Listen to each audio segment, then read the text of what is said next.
Are you aware that for-profit insurance corporations like United Healthcare have been found to be defrauding public dollars of more than $80 billion a year? I'm not aware of that number, but I'm aware that there's that? fraud across the for-profit sector. Respectfully, Secretary Kennedy, if we're making decisions around waste, fraud, and abuse, this is the largest source of waste, fraud, and abuse of public dollars in the public insurance space. Did you say $80 million? $80 billion a year. Did you say 80 million or 80 billion? 80 with a B, billion. With a B, yeah.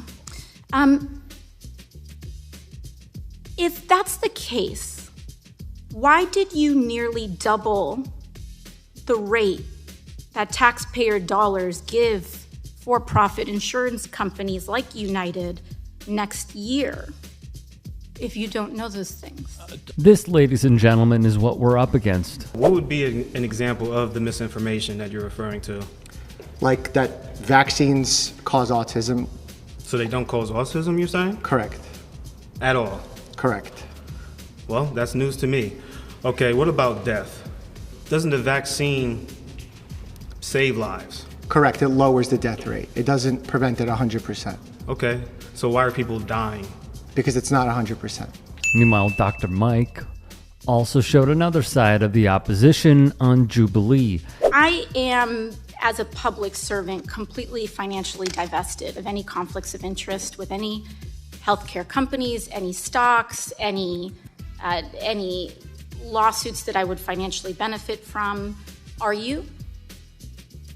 Yes. You're completely divested. Yes. You have no financial interest in any lawsuit, crypto, none of that. No. Oh, okay. Crypto? I own Bitcoin. Okay. And do you have any other securities or assets? I don't. I mean, I had to go through this with the Office of Government Ethics, and I had a few interests that were very minor that I divested. Okay, just checking. I don't think there's any scientific question that vaccines cause autism if you actually read the science. If you read the science, there is no question that vaccines cause autism. Here is the same Robert F. Kennedy Jr. saying the same thing in other interviews. This is not something he has said only once. The science is so overwhelming on the link between vaccines and autism. It needs no further research. The research is out there, the CDC's own research. This is the same guy who lied to Congress, saying he does not believe there is a link between vaccines and autism. For that and more, my friends, science is part of the American story. If the United States is to lead the world, science cannot be suppressed. And so today, my friends, we demand that scientists not be censored, that there be legal safeguards to prevent political interference in their research, and that they be enabled to communicate their findings freely. Furthermore, we demand that all of us, the public, have access to scientific information. All the data, reports, and resources that were available before this president swore to uphold the U.S. Constitution in January of this year. This is our right. We paid for this science with our tax dollars. As we stand here today, certain elements in our own government have suppressed references to climate change, have advocated against life-saving vaccines, and have ordered an automatic review of papers for the purpose of censorship. not only did Bill Nye torch the current administration. So when you see this stuff, does it make your blood boil? It only makes my blood boil for one reason. It hurts my patients. I'm there going to bat for them, and I see how that information tricks them. I see how the head of HHS right now, Secretary Kennedy, is actively misguiding and lying to people. How so? In fact, if you let me call someone out for a boxing match, I'd love to fight RFK Jr. Really? Yes. Why? I mean, he's literally lying to the American public. On his Twitter/X page, whatever you want to call it, he has a tweet that says Gardasil, the vaccine that we use for HPV prevention, is hurting more people than it's helping, based on zero logic, zero understanding of how the vaccine works. He's constantly saying unscientific things, and he's in charge of our largest scientific agencies, FDA, CDC, as I said, HHS. So yeah, let's get him in the ring.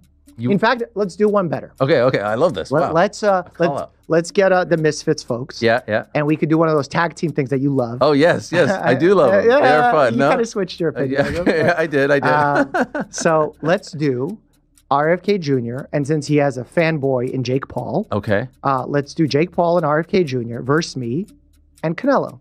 Okay. Jake wants to fight Canelo. I want to fight RFK. Let's do a tag By the way, team. you and Jake beefing? No. I mean, he did call me out when I said something negative about RFK Jr. He attacked me. He did? Yeah. Where? Twitter. What'd he say? He called me a sheep doctor. Really? A book-thumping sheep doctor. I'm surprised by that.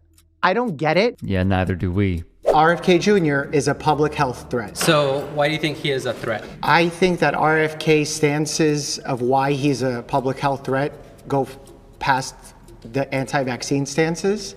He's made public statements that HIV doesn't cause AIDS. Poppers, which is a party drug or a recreational drug that people use, is really the reason why AIDS exists. That is not someone who clearly understands science, and I don't want them in charge of a health agency. Okay, assuming he does become head of the health department, wouldn't he now technically be considered the expert? Not an expert, but the expert? No. Misinformation, first off, is predicated on the fact that there's right information. Right information is going to be predicated on the fact that there's absolute truth. Does science state absolute truth? There's no absolute truth, period. So if there's no absolute truth within this realm, I don't know why we should completely rule out RFK Jr. and the other experts that he could appeal to.